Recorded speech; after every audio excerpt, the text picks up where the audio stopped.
it's a hummingbird.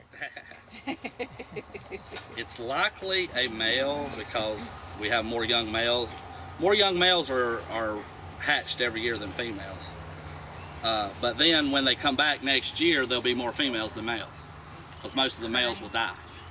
This is a female. I had to look at her wing feather there to see for sure. And see, he's writing down all our information. 89. Yes, 89.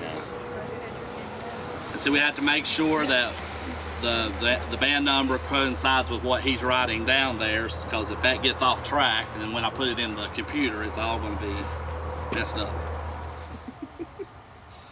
She's a little feisty one. I'm going to say she's probably a young one. So because of the wing, you know it's a female. Yeah. And she has no red on the throat at all. This is probably a young female, and I'll show you why I think that in a second. They put a little number. Seeing those. So first thing I do is check both legs to make sure that she's not banded already. I band on the right leg. A lot of hummingbird banders band on the left leg, so I always check both. 44.43. I just do some measurements. I measure the wing and the tail, 29, and then the bill. And that hummingbird was the first ruby-throated hummingbird ever banded in North Carolina to be recaptured in another state. Yeah. So I was kind of happy about that. It was recaptured 12 days after I banded it here. Did you drive it to Texas? Huh? Did you No, but I got pictures of it. And what's amazing is the likelihood of that 18 is the likelihood that that hummingbird was banded here and then wound up in another hummingbird bander's backyard 12 days later. How many miles was it? It was 1,080 some miles, so it was like 90 miles a day he had to travel to get down there. 3.25. He weighs 3.25 grams. She. Yeah. And a nickel weighs 5 grams. So that tells you how little they weigh. Put your name in there. I'm going to film this.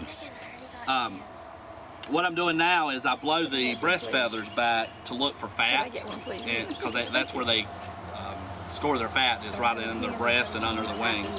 And I also look for molt to see if they're growing new feathers.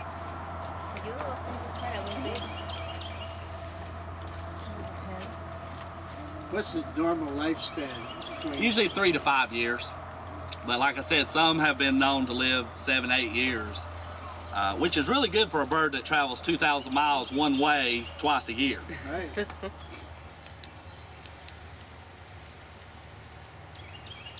Black neck and head. Do they fly across the Gulf, or do they go around? They do definitely during the spring migration. Spring. Fall migration, that's still up in the air. Like the one that I banded here was caught in Rockport, Texas, which makes us think that maybe in the fall they're going around the Gulf, but they're still not sure if they don't go down to like where Texas and Mexico and then jump across. But definitely they go from the Yucatan across the Gulf in the spring, most definitely. But I've actually been on the Alabama coast and actually saw a hummingbird come in off the ocean before. We'll put a little dab of white paint on the head. That way, if she tries to go back in the trap, we know she's already been banded, so we just let her loose. And that'll come off when she molts her feathers. And it's a water-based kind of paint. Let me check first. Yep. This is a young one, about 80%.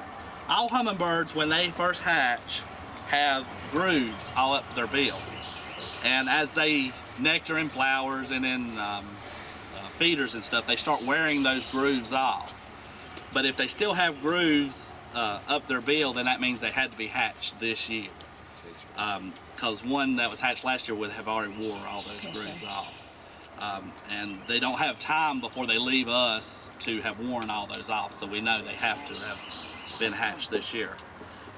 One way I knew she was a youngster, even before looking at her bill, see her head feathers there? See how they're buffy? They have buffy edges to them?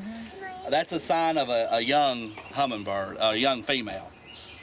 Adult females would be all greenish black instead of having that buffy color there. And also, the way I can tell it's a female, that fourth feather right there, see how rounded it is? Now when we catch a male, I'll show you, his feather will actually have a point to it. And it makes, when they fly, it makes a whistling sound. And that's part of their courtship. So that's another way of telling males and females apart.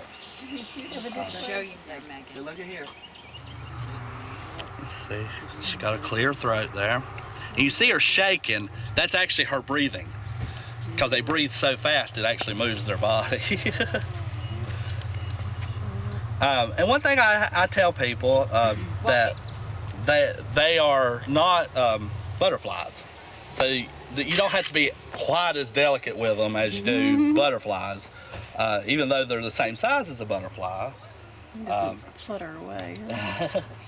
But they are birds, so they have bones and feathers and stuff, just like a bald eagle. Now their wings are different than other birds. Their wings are fused, so they only have a joint there at where it connects to their body. The rest of it is straight, and that way they can do those stiff wing beats, do the figure 8. And just open palm like that. It may sit there for a little bit because it won't know it's. You feel the vibration? Yeah. That's its breathing.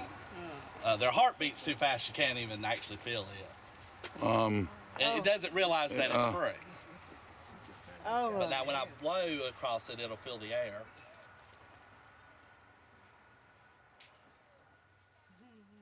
Sort of.